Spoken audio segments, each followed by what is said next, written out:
Assalamualaikum warahmatullahi wabarakatuh. Selamat pagi anak-anak. Salam sejahtera untuk semuanya. Bagaimana kabarnya hari ini? Semoga sehat selalu ya. Baik, pada pertemuan kali ini saya akan menyampaikan materi kelas 10 di semester genap, yakni teks negosiasi. Fokus materi kali ini adalah kebahasaan teks negosiasi. Masih bersama saya Pak Lutfi, yang insya Allah akan selalu mendampingi kalian dalam pembelajaran bahasa Indonesia. Namun, sebelum lanjut nonton videonya, silahkan subscribe dulu ya, agar selalu mendapatkan video terbaru dari channel ini, khususnya dalam pembelajaran bahasa Indonesia. Terima kasih.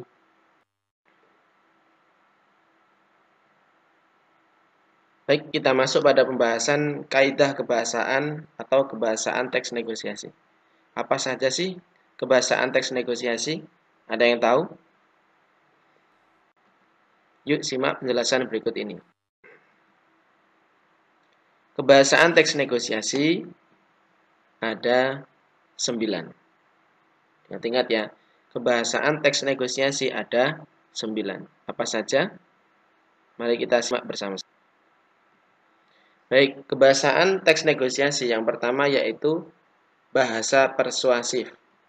Yang kedua kalimat deklaratif. Yang ketiga konjungsi. Yang keempat kalimat efektif. Yang kelima pasangan tuturan. Keenam bersifat memerintah dan memenuhi perintah. 7 pronomina. 8 kalimat langsung.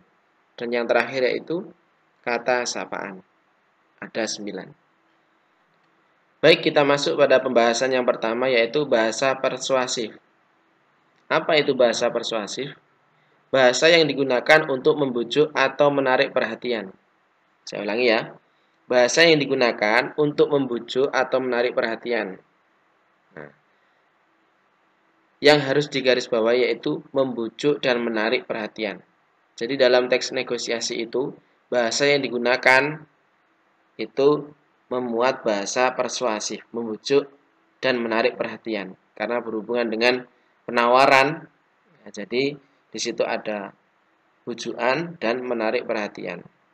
Contohnya, bagus itu mam, cocok untuk dipakai sendiri atau untuk souvenir. Ya, di sini kan ada sebuah kalimat yang menandakan bahwasanya itu membujuk, menguatkan dari barang yang akan dibeli. Nah, biasanya ini terdapat pada bagian penawaran. Ketika harga itu ditawar, kemudian si penjual memberikan alasan atau argumen atau kondisi barang sehingga barang itu bisa menarik perhatian untuk dibeli. Kemudian contoh yang lain, buah ini segar Bu, bagus juga untuk kesehatan mata. Nah, ini kan memberikan kesan yang bisa menarik perhatian pembeli. Ya, jadi di kebahasaan yang pertama yaitu bahasa persuasif, membujuk dan menarik perhatian.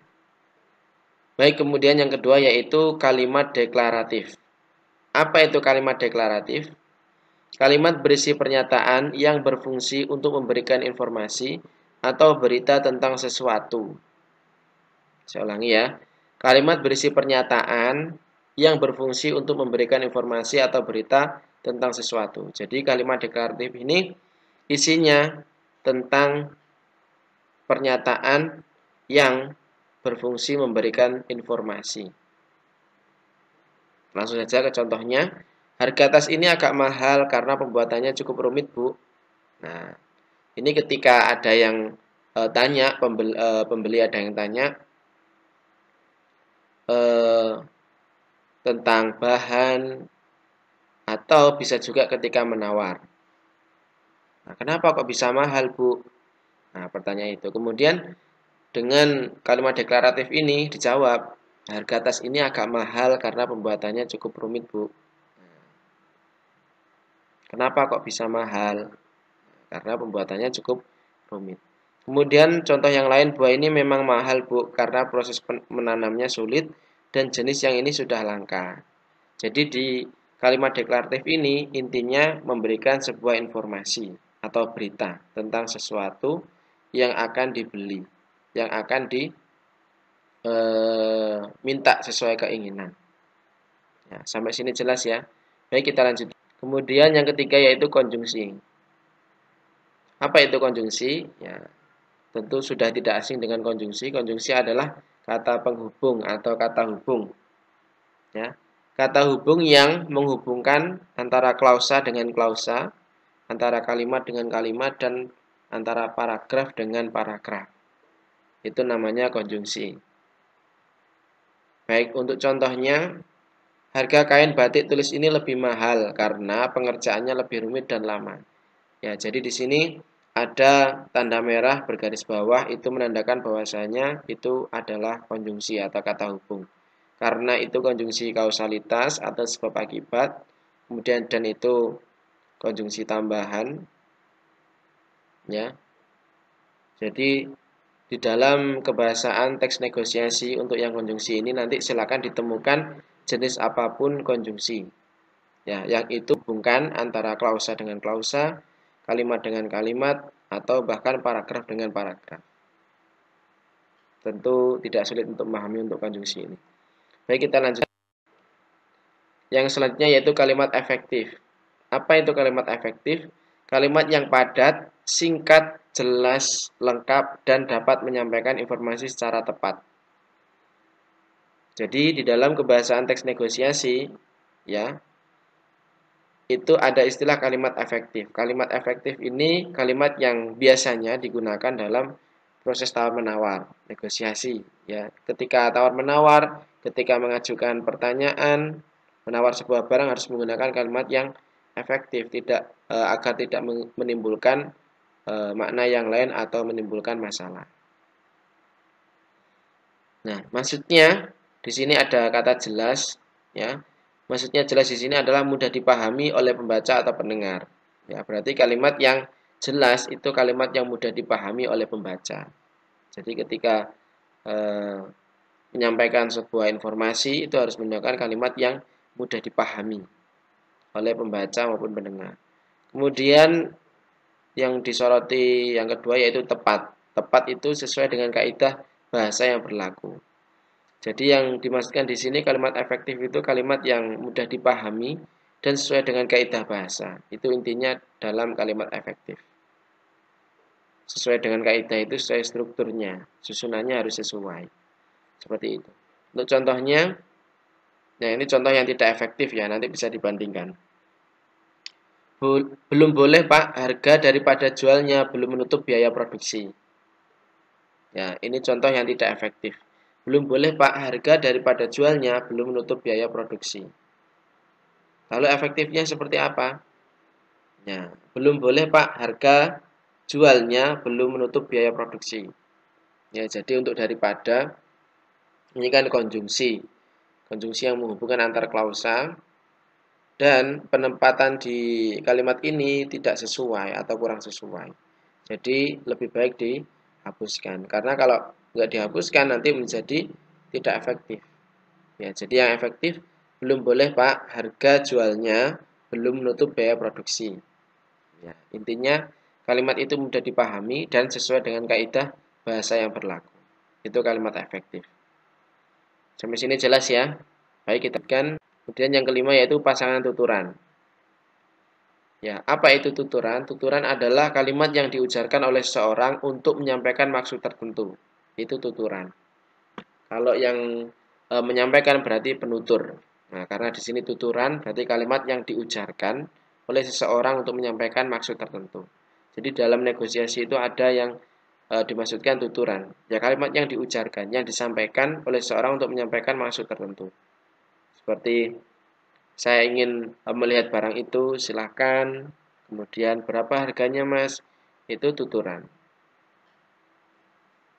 Nah, tuturan sendiri memiliki beberapa jenis di dalam negosiasi. Ada 5 jenis. Yang pertama mengucapkan salam, kemudian pasangannya membalas salam. Lalu bertanya, pasangannya menjawab atau tidak menjawab. Kemudian meminta tolong, pasangannya memenuhi atau menolak. Kemudian menawarkan, pasangannya memenuhi atau menolak.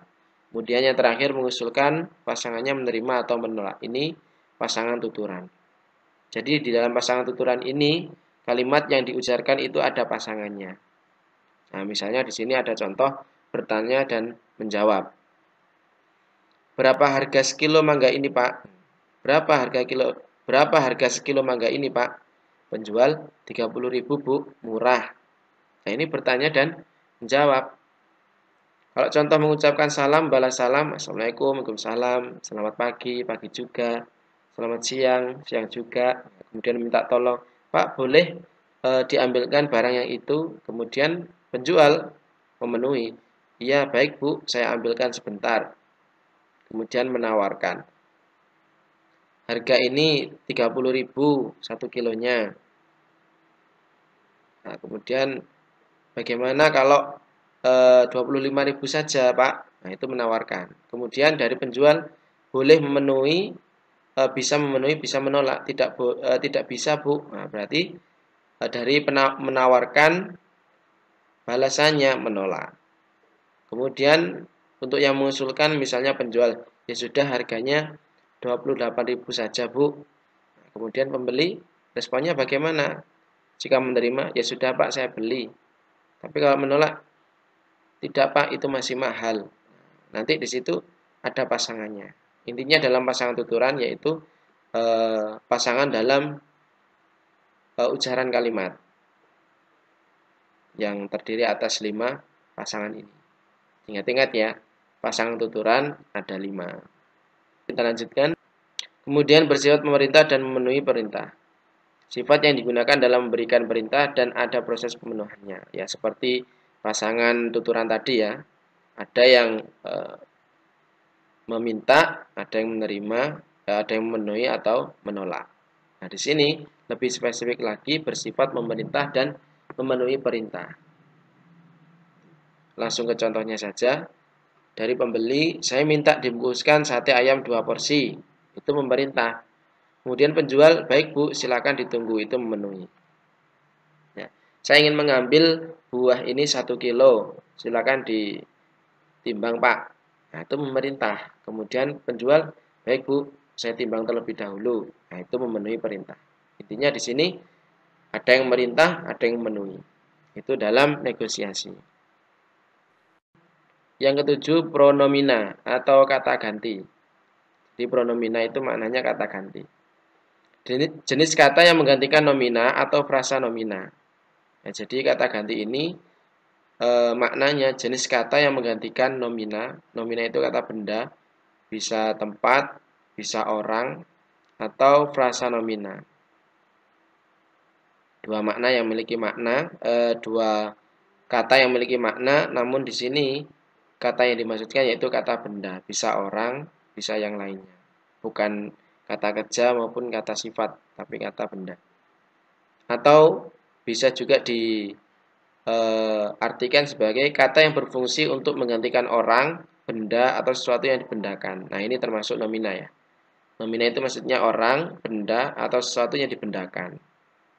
Jadi, pronomina ini kata ganti yang digunakan untuk menggantikan orang, benda, atau sesuatu yang dibendakan. Yang meliputi, nah di sini ada jenis yang pertama yaitu kata ganti orang. Di sini ada pertama tunggal seperti aku, saya, daku, dan ku. Ini untuk akhiranku. Kemudian kata ganti orang kedua, kedua tunggal, kamu, anda, kau, dan dikau. Kedua jamak, kalian, kamu, sekalian. Kemudian kata ganti orang ketiga, ada ketiga tunggal, dia, beliau, ia, dan nya. Kemudian ketiga jamak, mereka, dan nya juga. Kemudian pronomina yang jenis selanjutnya yaitu kata ganti penunjuk. Misalnya penunjuk umum ini, itu. Dan penunjuk tempat, sana, sini, situ, di sana, sini, dari sana, yakni, yaitu. Penunjuk awal, penunjuk ikhwal, begini, begitu, dan penanya benda atau orang, apa, siapa, mana. Kemudian penanya waktu, kapan, di mana, apabila. Kemudian untuk yang penunjuk masih penunjuk ya. Penanya tempat di mana, kemana, dari mana. Kemudian penanya keadaan, mengapa, bagaimana. Kemudian penanya jumlah, berapa. Kemudian jenis yang ketiga yaitu kata ganti tidak orang atau benda.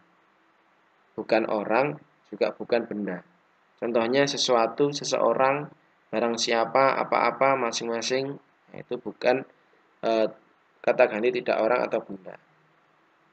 Nanti contohnya tentu disesuaikan di dalam teks negosiasi, tentu nanti dalam proses analisisnya juga tidak sulit, karena tinggal mencari saja yang seperti apa kata gantinya. Kemudian yang kedelapan yaitu kalimat langsung. Kalimat yang menirukan ucapan atau ujaran orang lain. Nah, tentu ini mudah dipahami ya kalau kalimat langsung. Jadi kalimat yang menirukan ucapan atau ujaran orang lain. Contohnya, boleh kurang harganya kan Pak? Boleh kurang harganya kan Pak? Nah, ini termasuk kalimat langsung. Di dalam negosiasi pasti nanti banyak dijumpai kalimat langsung. Kalimat yang menirukan ucapan atau ujaran orang lain. Kemudian yang kesembilan kata sapaan. Yang terakhir ya. Kata yang digunakan dalam kalimat langsung dan penulisannya menggunakan huruf besar atau kapital di awal. Ya. Yang meliputi, nah ini contohnya ya, Anda, Tuan, Nyonya, Bapak, Ibu, dan lainnya. Mas, dan lainnya. Ini kata sapaan, tentu kalian sudah paham ya. Tinggal nanti proses analisisnya seperti apa itu juga nanti saya kira cukup mudah. Nah, contohnya selamat pagi Pak, silakan Bapak, ada yang bisa dibantu Mas. Jadi itu saja. Jadi untuk yang pronomina atau kata ganti, kalian tinggal mencari saja, termasuk yang jenis yang apa saja, tinggal dikumpulkan untuk dianalisis, kemudian yang kata sapaan juga dicari, tentu tidak sulit untuk menemukannya. Ya, baik itu tadi penjelasan dari kebahasaan teks negosiasi. Baik, coba kita ingat kembali ke 9 dari kebahasaan teks negosiasi. Yang pertama bahasa persuasif, bahasa yang digunakan untuk membujuk dan menarik perhatian. Kemudian kalimat deklaratif memberikan sebuah informasi, ya, pernyataan yang memberikan informasi atau berita. Dan konjungsi kata hubung. Kemudian efektif yang mudah dipahami dan sesuai kaidah bahasa. Kemudian pasangan tuturan, ya, kalimat yang ada dalam yang diujarkan. Dan untuk pasangannya ada 5 pasang. Kemudian bersifat memerintah dan memenuhi perintah. Ini sudah jelas. Kemudian pronomina kata ganti. Kemudian kalimat langsung, kalimat yang sesuai ujaran. Kemudian terakhir itu kata sapaan, kata yang digunakan dalam kalimat langsung. Ya, jadi ke-9 ini silakan diingat-ingat betul, ya, dipahami. Ketika nanti menganalisis, tentu akan mudah jika sudah paham. Baik, penjelasan tentang kebahasaan teks negosiasi sudah saya sampaikan. Bagaimana? Sudah paham ya? Jika belum, silakan dipahami kembali dengan baca materi ini atau membaca dari sumber yang lain. Baik, terima kasih sudah menyimak materi hari ini. Mohon maaf jika ada kurangan. Semoga apa yang saya sampaikan bermanfaat dan kalian senantiasa diberikan kemudahan dalam memahami ilmu. Amin. Sekian, wassalamualaikum warahmatullahi wabarakatuh.